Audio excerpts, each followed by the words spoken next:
रोज़ एक जैसी रूटीन से थक नहीं जाती हो, जहां आपको हेल्प करने वाला कोई भी ना हो। अस्सलाम वालेकुम, वेलकम टू अनदर व्लॉग। उम्मीद करती हूँ आप सब ठीक ठाक मज़े में और अपने हिफ्ज़ व अमान में होंगे।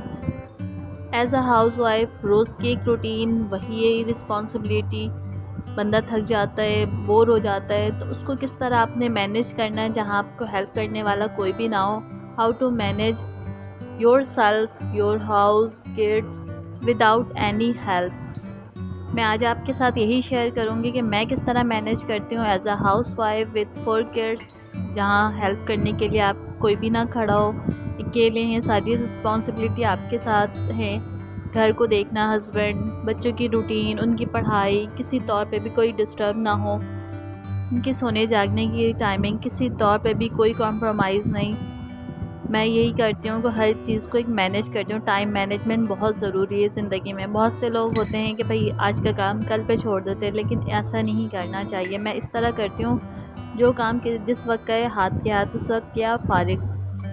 और रहा काम की किचन का, तो मैं बच्चों के आने से पहले अपना लंच कंप्लीट प्रिपेयर कर देती हूँ, किचन को नीट एंड क्लीन कर देती हूँ, ताकि जब बच्चे स्कूल से आएँ तो उन्हें उनका वो टाइम हो, मैं उनको प्रॉपर टाइम दे सकूं। उनकी चेंजिंग में उनको फिर लंच कराना और उनके उनके साथ मिलके नमाज़ पढ़ना, ये सारे काम मैं अपने बच्चों के साथ करती हूँ।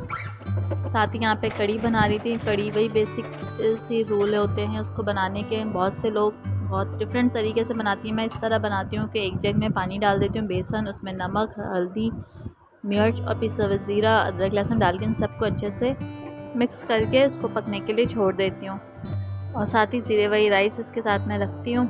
कड़ी का बैटर अच्छे से ये पक जाए, उसके बाद पकौड़ों को फ्राई करके इसमें डाल देती हूँ। रेडी है। तो लंच मेरा यहाँ रेडी हो जाता है बच्चों के आने से पहले।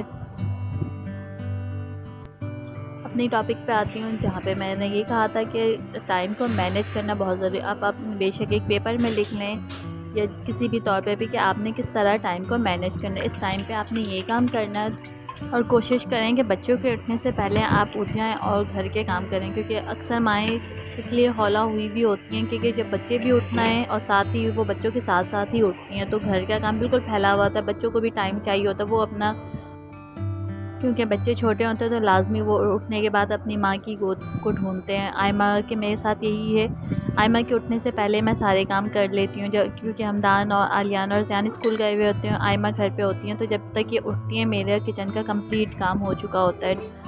यहाँ तक कि जब बच्चे स्कूल से आएंगे तो वो क्या पहनेंगे, फ्रेश अप होंगे, तो वो सारे जो कपड़े हैं उनके निकाल के मैं रख देती हूँ।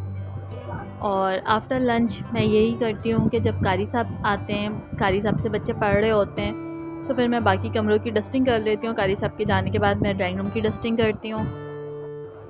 आफ्टर कारी साहब उसके बाद ये बच्चे पढ़ रहे होते हैं, अपना डायरी चेक करवाते हैं, अपना डायरी कंप्लीट करते हैं। उसके बाद ये शाम में कुछ खा के फिर पढ़ने जाते हैं। इस तरह मैं टाइम मैनेज करके अपने बच्चों के साथ अकेले पूरे घर को संभालती हूँ अल्हम्दुलिल्लाह। और किसी तौर पे भी बच्चे डिस्टर्ब नहीं होते हैं।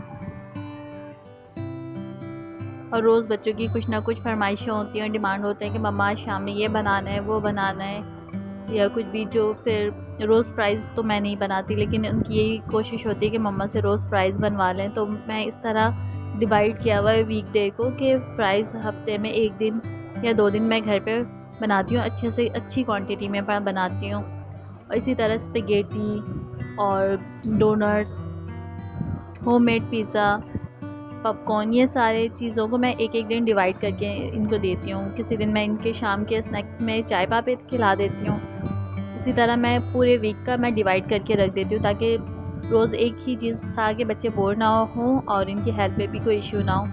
और अगर आप किचन में हैं और किचन में काम कर रहे हैं, तो साथ साथ बर्तन भी धोते जाएँ। ये नहीं कि बर्तनों को जमा किया इकट्ठे फिर आप 2-3 घंटे के बाद धोएं, नहीं, वो एक किचन मैसअप भी लगता है और अच्छा भी नहीं लगता है, गंदगी भी लगती है। इसलिए मेरी पूरी कोशिश होती है जब मैं किचन से निकलूँ तो पूरा किचन नीट एंड क्लीन हो, हाथ के हाथ बिल्कुल सारे बर्तन, बेशक वो एक प्लेट ही क्यों ना हो। तो इस तरह मैनेज करके आप भी अपने घर को पुरसकून माहौल दे सकते हैं।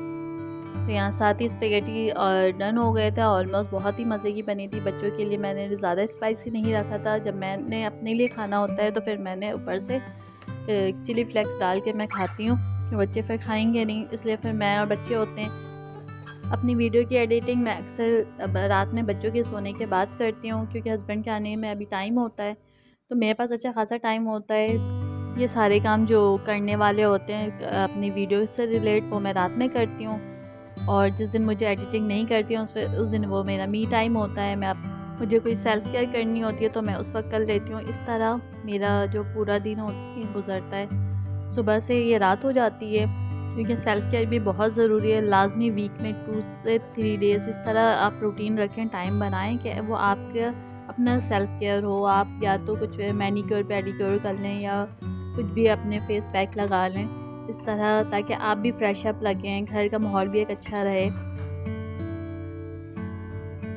तो गाइज़, आपने अभी तक मेरे चैनल को सब्सक्राइब नहीं किया तो प्लीज़ मेरे चैनल को सब्सक्राइब करके बेल का नोटिफिकेशन प्रेस करना ना भूलें, ताकि हर आने वाली वीडियो के अपडेट आपको पता चल सके।